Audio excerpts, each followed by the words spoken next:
La ciencia, la televisión y los medios de comunicación, junto con los influencers y aquellos famosos que promueven estilos de vida y tendencias que esclavizan a millones de personas que no pueden vivir bajo estos estándares, tienen a muchas personas enclaustradas en un ámbito de sufrimiento, pero también encontramos a otras donde la estética ha jugado arduamente con su identidad, promoviendo estilos de vida, promoviendo un estándar de belleza que es irreal a la humanidad. Y también podemos ver en los medios de comunicación que frecuentemente se montan noticias de disturbios, de guerras, de inundaciones, de desastres, de fallas económicas que ahondan en lo más profundo de las familias, dándole así como resultado sufrimiento, dolor, desesperanza y falta de sentido a la vida. Y hay personas que se preguntan, si Dios existe, ¿por qué permite esto? ¿Por qué permite tanto dolor? ¿Y puede Dios entender el sufrimiento humano?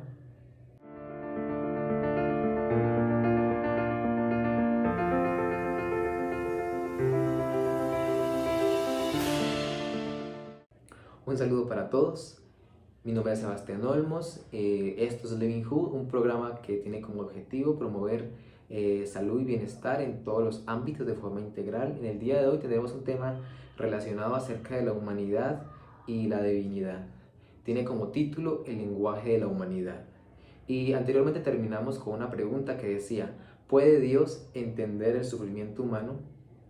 El sufrimiento humano ha sido tema de debate durante muchos años. De hecho, miles de ONGs intentan apabullar la forma en cómo el mundo viene deplorándose. De hecho, tenemos el privilegio de poder trabajar en una comunidad que se llama El Pinar en Medellín. Esta es una de los lugares más vulnerables de Colombia. Hay estadísticas que muestran que este lugar es el primero en Colombia donde hay más números de desplazados por la guerra y que es el tercero en el mundo. Y con mi esposa pues tenemos un ministerio donde trabajamos con aquellas personas, pero no dándole recursos porque no tenemos. Pero nosotros confiamos plenamente en que si las personas cambian la forma de pensar, cambian la forma de mirar el mundo, pueden transformar sus vidas y pueden crecer. Pero bueno, ese no es el tema de este momento. Como venía hablando, vamos a hablar acerca de un poco de la humanidad. Y la pregunta que surge es, ¿puede Dios entender el sufrimiento de la humanidad? Y quiero que ustedes, si alguno de ustedes de pronto lee la Biblia, me pueda acompañar al libro de Filipenses.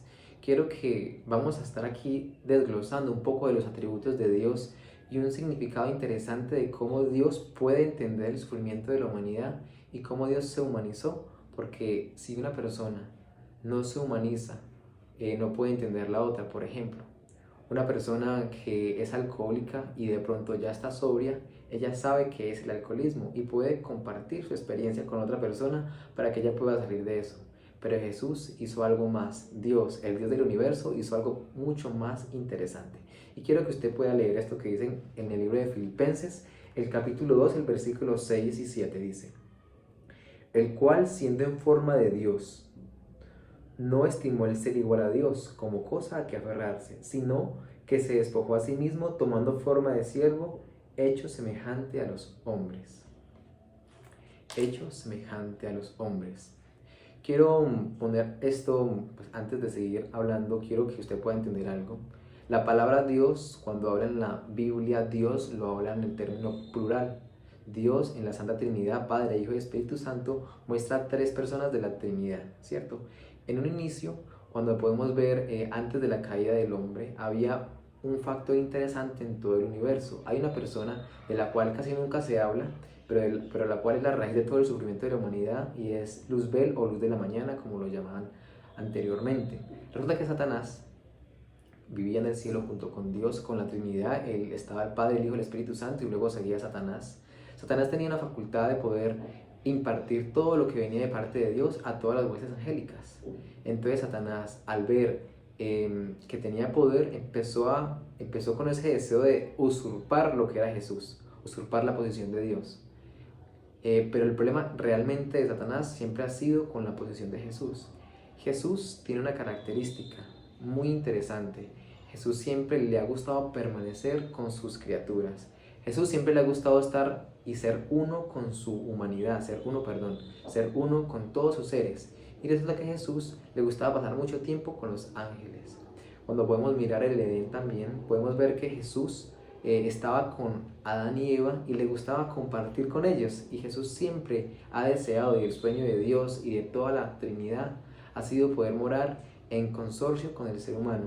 Pero pasó algo, llegó Satanás, empezó a meter mentiras, empezó a destruir la relación que había entre el hombre y Dios.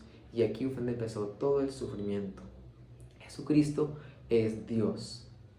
Dios es Padre, Hijo y Espíritu Santo. Todos tres son poderosos, pero cada uno de ellos tiene una distinción en cuanto a la forma en que obran.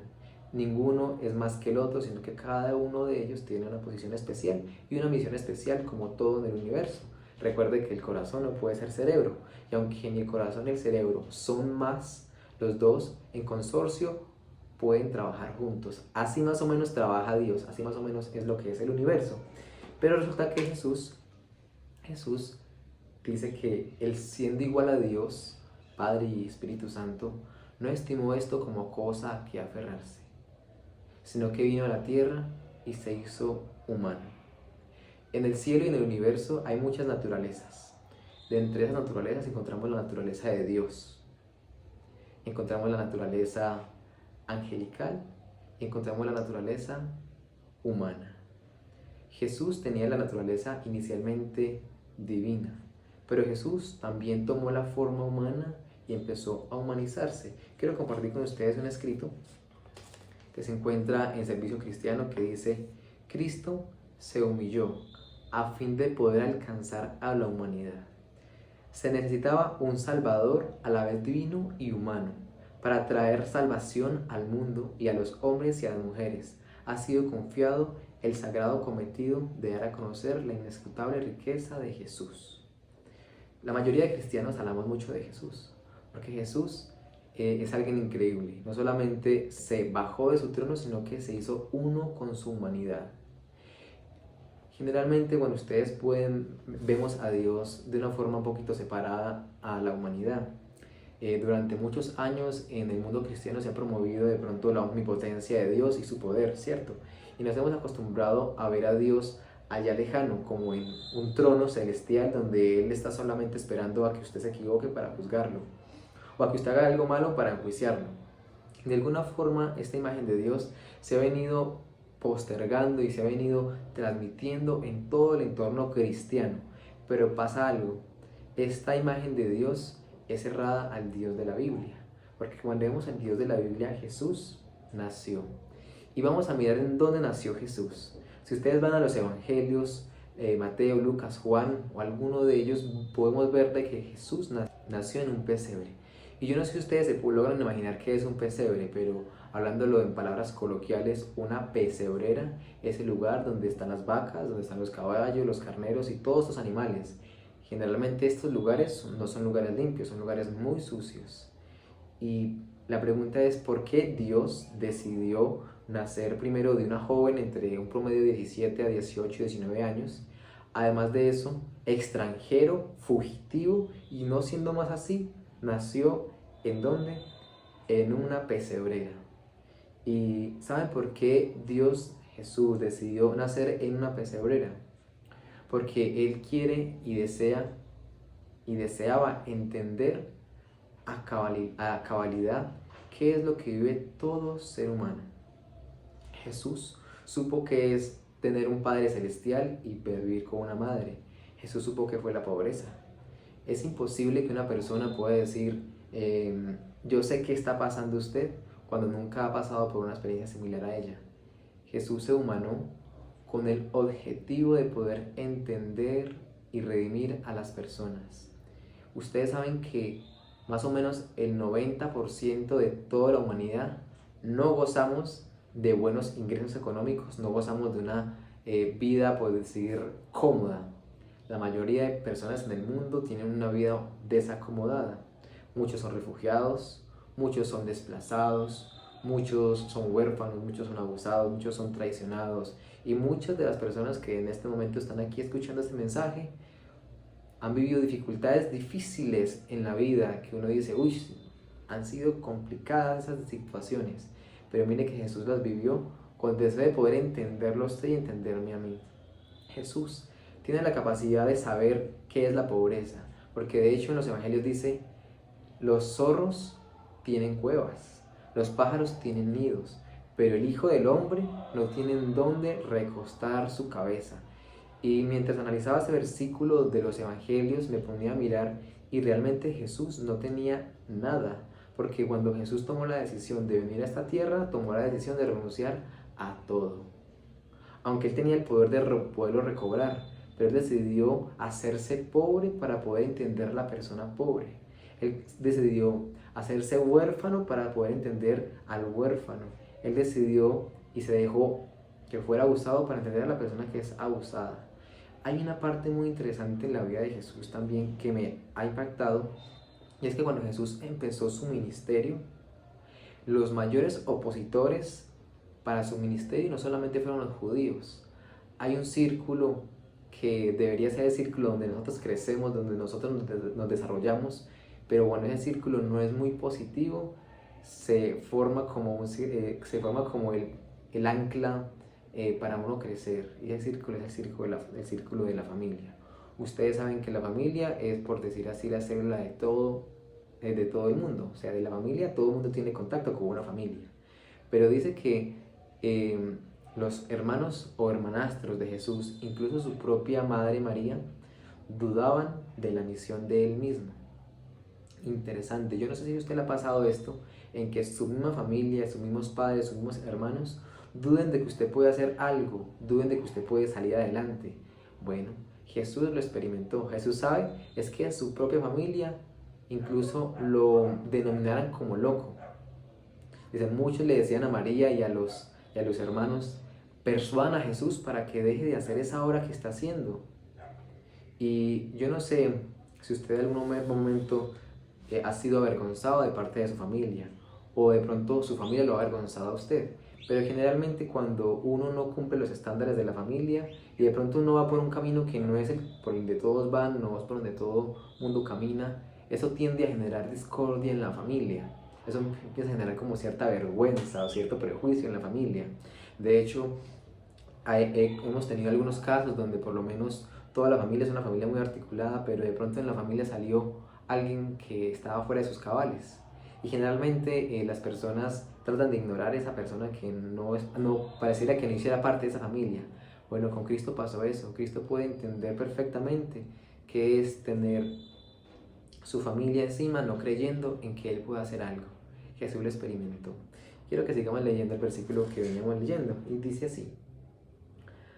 Empieza aquí en el versículo 5. Dice, haya pues en vosotros ese sentir que hubo en Cristo Jesús, el cual, siendo en forma de Dios, no estimó el ser igual a Dios como cosa a que aferrarse, sino que se despojó a sí mismo, tomando forma de siervo, hecho semejante a los hombres, y en esta condición de hombre, se humilló a sí mismo, haciéndose obediente hasta la muerte de cruz. Impresionante este relato. Hay un poema que me gustaría leerlo también para anexarlo aquí al tema.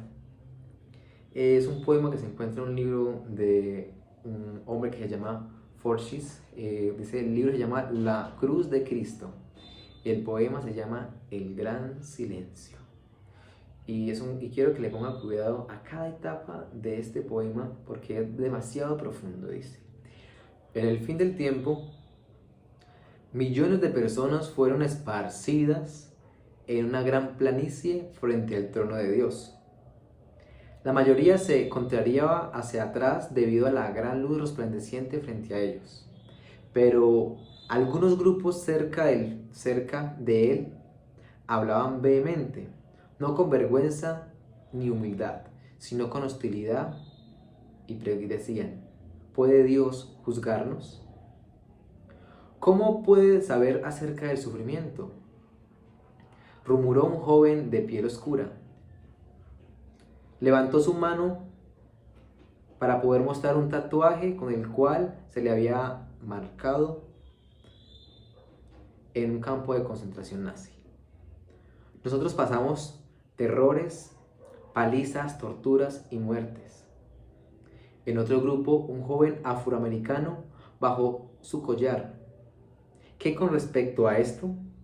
Él reclamó mostrando una fea cuerda quemada, linchado no por algún crimen sino por ser negro. En otra multitud, una muchacha estudiante con una mirada resentida y decía, ¿por qué yo debía sufrir? Ella murmuraba, no fue mi culpa. A lo lejos de la gran planicie se encontraban cientos de grupos. Cada uno de ellos tiene una queja delante de Dios por el mal y el sufrimiento que habían permitido en este mundo. Cuánta suerte tenía Dios de vivir en el cielo donde era dulzura y luz, donde no hay llanto ni dolor, ni hambre ni odio, murmuraban ellos. ¿Cómo Dios podría saber todo lo que el hombre ha sufrido y ha soportado en este mundo? Ya que Dios conduce una vida bastante protegida, decían ellos. Así que cada grupo envió al frente a un líder, seleccionado debido a que haya experimentado más sufrimiento. Entre ellos, un judío, un afroamericano, una persona de Hiroshima, un artrítico con deformidad horrible, un niño con deformidades congénitas. En el centro de la planicie consultaban entre ellos. Al final estuvieron listos para presentar su caso delante de Dios. Ya estaba decidido. Antes de que Dios pudiera estar calificado para ser juzgado, tenía que sufrir lo que ellos sufrieron. Su decisión era que Dios tenía que ser sentenciado a vivir en la tierra como hombre, que naciera como judío, que legítimamente su nacimiento quedara en duda. Désele una misión tan dura que aún su familia piense que está fuera de mente. Déjele en ser traicionado por sus amigos más cercanos, que se enfrente a cargos falsos, que sea juzgado por un juicio y que sea hallado falto. Déjesele torturar. Por último, déjesele sentir la agonía y la tortura de estar solo. Entonces déjeselo morir de tal forma que no haya duda de su muerte, que haya una gran multitud de testigos para verificarlo. Mientras cada líder anunciaba su parte de la sentencia, fuertes alaridos de aprobación se oían en la multitud de personas y que decían, y cuando la última persona terminó de pronunciar la sentencia, entonces hubo un gran silencio. Nadie se movía, porque sin más ni menos, todos sabían que Dios ya había cumplido esta sentencia. Este breve relato describe cómo un grupo de personas frente a Dios decían cómo Dios nos puede juzgar a nosotros si Dios no sabe qué es estar enfermo. ¿Cómo Dios nos puede juzgar a nosotros si Dios no sabe qué es ser abusado? ¿Cómo Dios puede juzgarnos si Dios no sabe qué es ser un fugitivo? Pero ¿saben algo?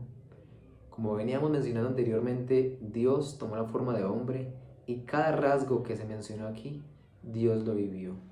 Quiero que vayamos al libro de Isaías, el capítulo 53,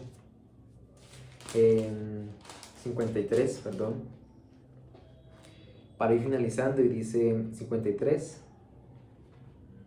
del 3 en adelante dice: despreciado y desechado entre los hombres, varón de dolores, experimentado en quebranto, y como que escondimos de él su rostro, fue menospreciado y no lo estimamos. Ciertamente él llevó nuestras enfermedades y sufrió nuestros dolores, y nosotros lo tuvimos por azotado, por herido de Dios.